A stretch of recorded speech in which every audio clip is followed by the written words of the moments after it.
오늘 우리가 이제 사도행전 19장 말씀 좀 마지막으로 함께 좀 나누려고 합니다.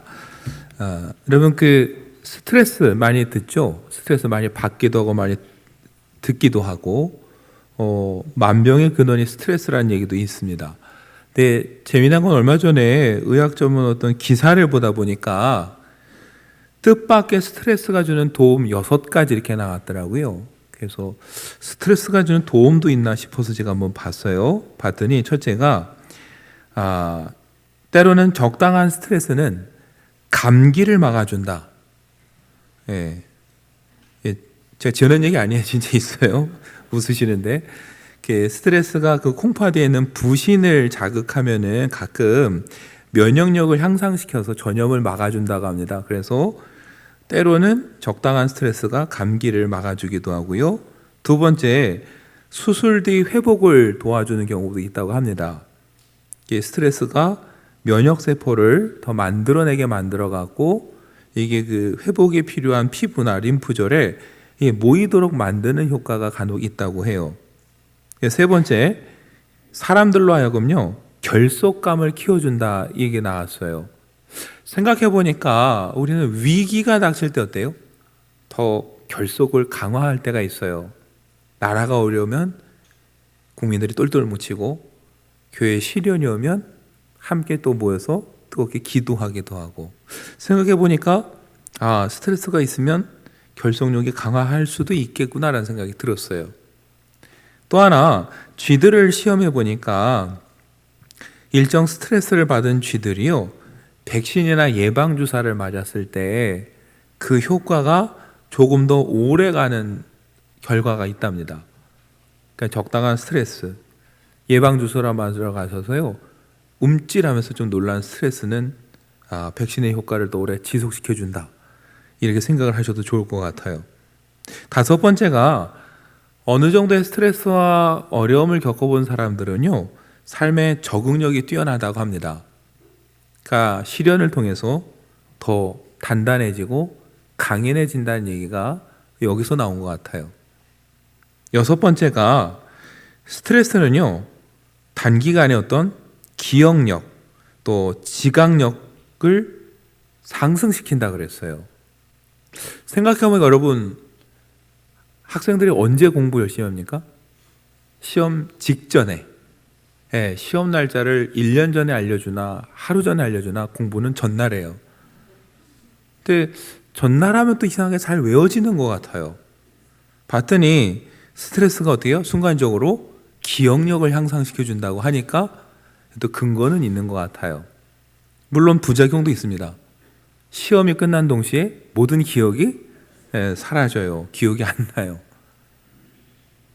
그러니까 여러분 이 기사를 제가 읽으면서 느낀 건 물론 그 끝에 이렇게 단서가 있어요. 강도 높은 스트레스를 오래 받으면 병에 걸리기 쉽습니다 라고 나오지만 때로는 이 단기간에 짧은 스트레스가 우리가 갖고 있는 생각과 다른 의도치 않은 효과를 가져올 때가 있구나. 근데 여러분 스트레스만 그런 게 아니에요. 저와 여러분이 만나는 사람, 경험하는 일들 때로는 부정적이고 안 좋은 일들인데 시간이 지나고 보면은 의도치 않은 효과를 나에게 줄 때가 있어요. 나를 싫어해서 나를 방해하려고 했던 일, 그 사람들, 그래서 그 순간이 힘들었는데 시간이 지나고 나면 이게 전화위복이 돼서 더 은혜를 발견하고 더 잘 되는 어떤 전환점이 될 때도 있습니다. 사람들은 그걸 운이 좋다고 할지 몰라도 우리 믿는 사람들에겐 그건 운이 좋은 게 아니라 하나님의 은혜죠. 악을 선으로 바꾸시는 그 하나님의 은혜. 여러분 출애굽기를 보면 하나님께서 이제 이스라엘 민족을 구출하시려고 모세를 보냈는데 잘 아는 대로 바로가 마음이 완악해서 보내질 않습니다. 심지어 하나님이 재앙을 내리는데도 끝까지 고집을 피우죠. 그때 성경은 이렇게 기록합니다. 출애굽기 10장 1절과 2절을 보니까 하나님께서 모세에게 이렇게 말씀하셨어요. 바로에게 들어가라. 내가 그의 마음과 그의 신하들의 마음을 완강하게 함은 나의 표징을 그들 중에 보이기 위함이며 네게 내가 애굽에서 행한 일들 곧 내가 그들 가운데서 행한 표징을 네 아들과 네 자손의 귀에 전하기 위함이라. 너희는 내가 여호와인 줄을 알리라. 바로는 완악한 마음으로 이스라엘을 회방했고 나가는 걸 방해했어요. 그런데 하나님은 말씀하세요. 그 일이 의도치 않은 결과, 아니 하나님은 의도하셨으나 사람은 예상치 못한 결과를 가져올 거라고. 뭐냐면 하나님의 능력을 보게 될 거고 하나님의 표적을 보게 될 것이고, 그래서 그 다음 세대들, 아들과 자손들이 그 하나님의 표적을 보고 하나님이 어떤 분인지를 알고 기억하게 될 것이다. 여러분, 바로는 이스라엘을 괴롭히기 위해서 완악한 마음으로 대처했지만 하나님은 오히려 그걸 통해서 뭐예요? 하나님의 능력을 보여주시는 기회로 만드시고 이스라엘이 하나님을 더 알도록 만들어 주신다라는 거. 그건 뭐예요? 바로가 의도치 않은 결과예요.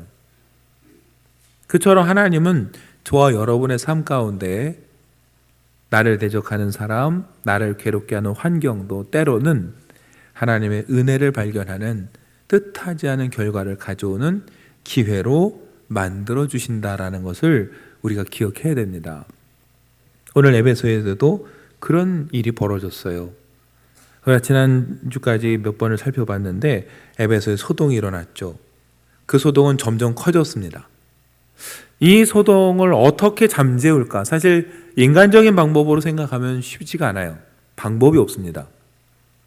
그런데 이때 뜻밖의 인물이 등장을 하는데 그 인물이 오늘 우리가 읽은 35절에 나오는 서기장입니다. 서기장이라고 했는데요, 에베소시를 관할하는 최고위 공직자다 이렇게 보시면 돼요. 시민들이 다 모이는 그 총회의 의장으로서 중요한 결정을 책임지는 사람이고 법령을 만들어서 그것을 공포하고 돌에 새기는 일을 맡는 사람이기도 해요.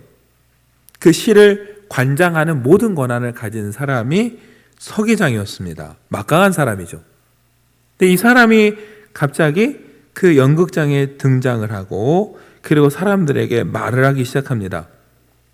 뭐라고 말하냐면은 35절부터 보시면 에베소 사람들아, 에베소시가 큰 아데미와 제우스에게서 내려온 우상의 신전지기가 된 줄을 누가 알지 못하겠느냐.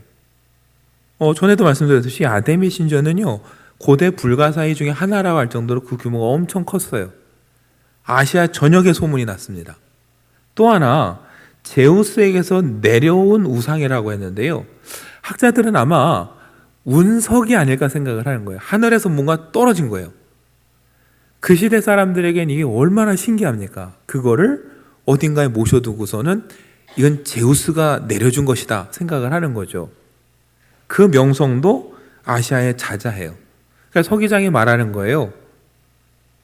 이 그리스도인들이 뭐라고 한들 우리 에베소 시가 그 큰 아데미를 섬기고 제우스가 내려진 우상을 지키는 신전직이라는 것은 온 세상에 다 안다라는 거예요. 그러면서 경고망동하지 말라는 거예요. 저들이 뭐라고 한다고 해서 그 명성이 사라지는 건 아니라는 거예요. 그러면서 이어서 뭐라고 말하냐면은 37절에 보시면 신전의 물건을 도둑질하지도 아니하였고 우리 여신을 비방하지도 아니한 이 사람들을 너희가 붙잡아 왔다. 누굽니까? 가이오와 아리스다고예요. 이 둘을 붙잡아 왔는데 이 서기장이 보기에 이 두 사람이 그렇다고 뚜렷하게 범죄를 저질렀느냐? 그건 없다라는 거예요. 신전에서 뭘 훔친 것도 아니고 다른 범죄를 저지른 것도 아니고 비록 그들이 사람이 손으로 만든 건 신이 아니다라고 말하면서 야훼 하나님만이 참 신이고 예수님만이 그리스도라고 말은 했지만 그렇다고 아데미를 조롱하거나 그걸 믿는 사람을 조롱했느냐? 그렇지도 않았다라는 거예요. 결론적으로 뭐예요? 여러분, 법리적으로 보면 이 사람들은 범죄자가 아니라는 거예요. 그런데 붙잡아 왔어요.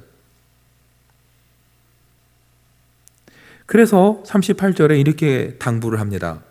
만일 데메드리오, 이 소동을 부추긴 핵심이죠. 그와 함께 있는 직공들이 누구에게 고발할 것이 있으면 재판날도 있고 총독들도 있으니 피차 고소할 것이요. 내가 보기엔 범죄 사실이 없는데 혹여라도 설령 있다 치면 어떻게 하라는 거예요? 이렇게 몰려들어 소동을 일으킬 게 아니라 재판이 있으니까 재판에 가든지 총독에게 말하든지 하라는 거예요. 여러분, 에베소시에 서기장이 있고 에베소가 자치를 했지만 크게 보면 로마 제국의 통치하에 있었어요. 총독의 관할 아래 있었어요. 총독이 주기적으로 옵니다. 그래서 우리 치면 상소도 듣고요, 재판도 합니다. 그러니까 서기장은 그 얘기를 하는 거예요. 내가 보기엔 범죄가 없는데 혹시라도 있다면은 이렇게 할 게 아니라 총독이 왔을 때 가서 고발을 하든지 정기적으로 재판이 열리니까 고발을 하든지 하라는 거예요. 근데 범법 사실도 없음에도 불구하고 그래도 뭔가 불만이 있다면 어떻게 하냐? 39절에 만일 그 외에 무엇을 원하면 정식으로 민회에서 결정할지라. 그것도 아닌데도 그래도 뭔가 불만이 있다면은 어떻게 해요? 이렇게 우르르 몰려와서 난동을 필 게 아니라 정식으로 시민들이 다 모인 민회에 가서 이야기를 해서 해결해야 되지, 이렇게 할 일이 아니라는 거예요. 여러분, 이 서기장은 가이오와 아리스다고를 아껴서 이러는 걸까요? 그가 그리스도인이라 그럴까요? 아니에요. 이 사람이 왜 나서서 이런 이야기를 하는가는 40절에 보면 이유가 나와요. 오늘 아무 까닭도 없는 이 일에, 이미 얘기했죠. 이들이 범법 사실은 없어요. 심각하게 죄를 범한 것도 아니고 무리를 일으킨 것도 아니에요. 그런데 이 사람을 잡아왔어요. 까닭 없이. 그리고 이 온 도시가 발칵 뒤집혔어요. 이 소요 사건으로 어떻게 해요? 책망받을 위험이 있고 우리는 이 불법 집회에 관하여 보고할 자료가 없다. 여러분, 서기장이 나선 이유는 하나였어요. 총독이 개입할까 봐. 전에도 말씀했죠. 로마 제국이 싫어하는 건 소동이에요. 제국이 조용하길 원해요. 다스리는 도시가 그냥 조용히 잘 따르면 좋겠어요. 근데 에베소 도시가 발칵 뒤집어서 소동이라도 일어나고 폭동이 일어난다 그러면은 총독이 군대를 끌고 오겠죠. 누가 제일 먼저 책임을 집니까?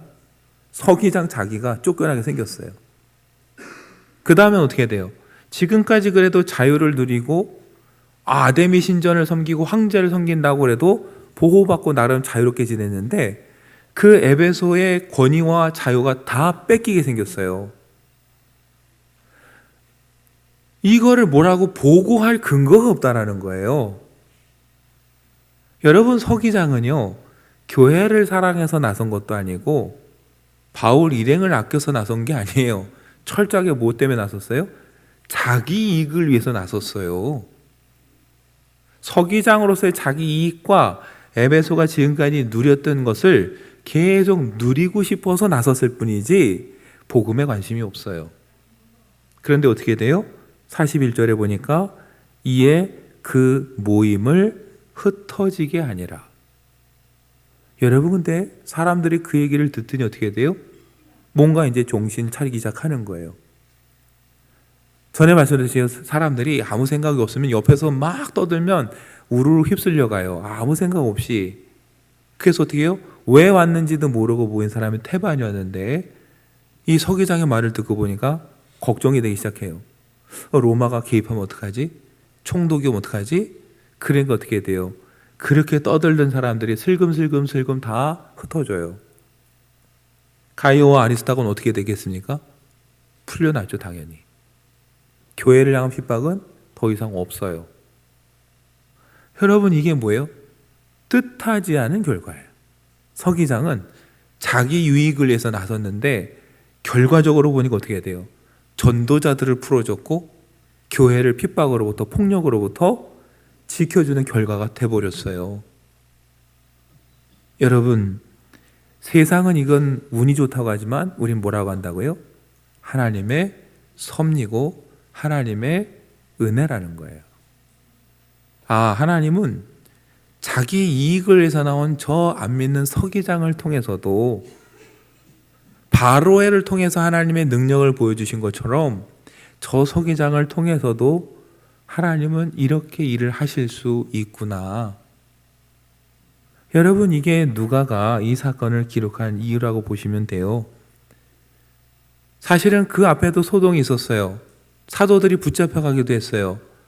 근데 그때마다 사도들은 담대히 복음을 전하거나 설교를 하거나 기적을 해서 모인 사람들을 바꿨거든요. 근데 에베소의 소동에는 그런 일은 없어요. 그럼에도 불구하고 누가는 이 일을 19장에 너무 자세히 잘 기록하고 있어요.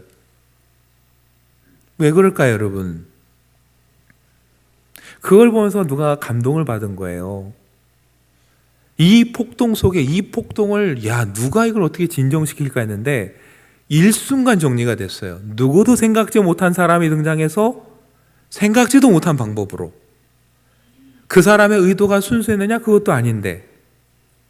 그걸 보면서 하나님은 정말 뜻하지 않은데 의도치 않은 조력자를 보내서 이렇게 문제를 해결하실 수도 있구나. 복음은 누구도 막을 수가 없는 거구나. 그러면서 여러분, 이 사건을 막 알리면은 그 시대에 비슷한 처지에 있던 이 기독교인들이 어떤 마음을 갖겠습니까? 두려워할 필요가 없구나. 그래, 우리는 로마법에 저촉될 일을 한 일이 한 번도 없어. 두려워할 이유가 없지. 법정에 가서 우리가 말 안 될 죄가 없는데 더 담대히 나가서 복음을 전하라는 거예요. 그걸 두려워할 이유가 없다라는 거예요. 오히려 법을 잘 지킨 한 로마의 법이 어떻게 돼? 오히려 지켜주는 역할까지 할 수도 있다라는 거예요. 선교에 새로운 눈을 떠주면서 담대함을 주는 사건이에요. 그래서 누가는 이 일을 이렇게 자세히 기록하고 있는 겁니다. 여러분과 저의 삶에도 때로 우리를 위해서가 아니라 자기 욕심 때문에 등장하는 사람도 있어요. 심지어 우리를 회방하려고 나오는 사람도 있을 수 있어요. 그런데 우리는 기억해야 됩니다. 하나님은 그런 사람을 통해서도 뜻하지 않은 도움을 우리에게 주실 수 있고 뜻하지 않게 하나님의 능력을 나타내실 수도 있다라는 거. 그렇게 생각하면 여러분, 그리스도인들이 만나는 사람, 그 사람이 누구이든지 간에 대충 만날 만남은 없습니다. 막대해도 되는 사람은 없어요. 다시 보겠어라는 마음으로 대할 사람은 한 명도 없어요. 왜요? 하나님이 그 사람을 통해서 어떤 일을 하실지, 누구를 통해서 일을 하실지는 정말 모르는 거예요. 그 서기장을 통해 그렇게 하실 줄 누가 알았어요? 우리가 또 하나 눈여겨볼 장면이 사실은 사도행전 19장에 또 있습니다. 어떤 일이냐면요, 19장 30절과 31절을 보면 바울이 백성 가운데로 들어가고자 하나 제자들이 말리고 또 아시아 관리 중에 바울의 친구 어떤 이들이 그에게 통지하여 연극장에 들어가지 말라 권하더라. 바울이 가이오 아리스토가가 잡혔다는 얘기를 듣고 구하겠다는 일념으로 극장으로 가겠다고 가는데 제일 먼저 제자들, 그러니까 그리스도인들이 말렸어요. 위험하다고. 그래서 31절에 뭐가 그러고 합니까? 아시아 관리 중에 바울의 친구 어떤 이들이 바울에게 말합니다. 가지 말라고, 위험하다고.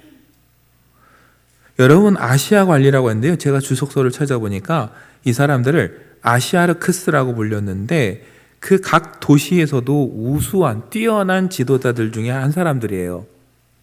황제 숭배의 제사를 위해서 이 정기적으로 사제들을 뽑는데 이 사람들 중에서 뽑았어요. 그만큼 높은 지위의 사람들인데 이 사람들 중에 누가 있어요? 바울의 친구가 있대요. 복음과는 어울리지 않나 보이는 사람들 중에도 바울의 친구가 있대요. 이 사람들이 바울을 위해서 사람을 보내 들어가면 위험하다고 말리고 보호해요. 여러분, 바울은 그렇게 보면요, 복음을 전하면서 복음을 믿으라고는 했지만 안 믿는다고 해서 원수처럼 지내지 않았어요.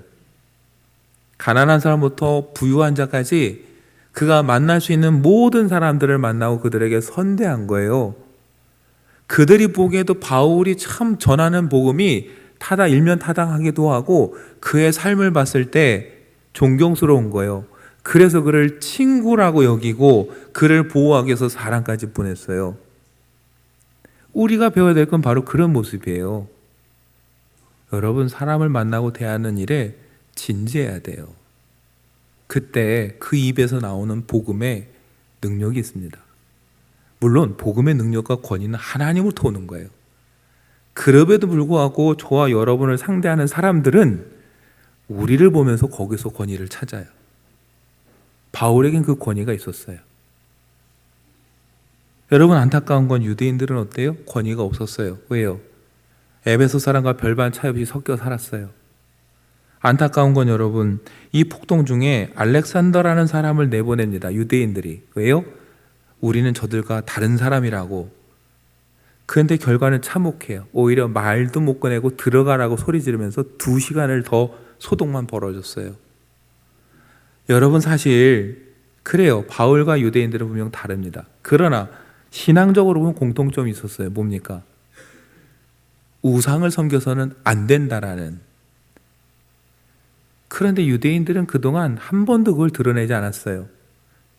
이 폭동 중에도 그것 때문에 어려움을 당할까 봐 걱정을 하고 그 다음 자기들 안위를 생각했지 신앙에 대해서는 분명한 것도 없었어요. 그냥 묻혀서 살았어요. 삶도 영향력이 없어요. 그래서 누군가 한마디라도 나올렸다가 들어가라고 오히려 소동만 더 커졌어요. 여러분, 오늘 우리는 어떤 모습으로 살아가고 있는가 한번 되돌아봐야 돼요. 하나님께서 뜻하지 않은 사람을 통해서 저와 여러분의 삶을 바꿔놓으실 수 있고 능력을 보여주실 수 있어요. 그런데 그 은혜를 경험하기 위해선 저와 여러분이 만나는 사람에 대해서 진지해야 되고 우리의 삶이 책 잡힐 일이 없어야 돼요. 서기장이 그랬잖아요. 이들이 도둑질했느냐? 그런 일도 없고 누굴 조롱하거나 비방했느냐? 그런 일도 없다. 책 잡힐 일이 있어서 벌써 그걸로 고발했겠죠. 에베소에 사는 그리스도인들은 복음에 있어서는 용감하고 분명했지만 다른 삶에 있어서는 어때요? 책 잡힐 일이 없던 사람들이에요. 그래서 그들 삶에 영향력이 있는 거고 그래서 하나님께서 그들의 삶을 통해 역사하시는 거예요. 오늘 복음을 전하는 우리가 배워야 될 삶의 모습입니다. 여러분, 복음에서는 때로 분명하십시오. 누가 묻거든 담대히 말씀하십시오. 근데 우리의 삶은 어때요?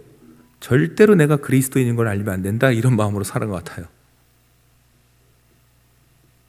여러분, 그리스도인임을 알리시고 오히려 나머지 삶의 영역에 있어서 책 잡힐 일이 없는 모습으로 살아가고 누구를 만나든 관대하게 만나고 누구에게든 선한 영향을 끼쳐서 그들이 여러분들의 친구가 되고 하나님의 은혜의 도구가 되고 방편이 되기를 축원합니다. 그런 모습으로 살아갈 때 저와 여러분의 삶의 자리에 영향력이 나타나게 되는 거고 내가 생각지 못한 믿지 않는 내 친구를 통해서도 하나님이 역사하는 거죠. 하나님이 역사하지 못할 사람은 없습니다. 믿지 않는 한 사람을 통해서도 전도비를 보내요. 여러분과 제가 그런 기대와 소망을 가지고 살아가는 이 한 주가 되고 이 새생명 축제가 되기를 간절히 소망하고 축복합니다.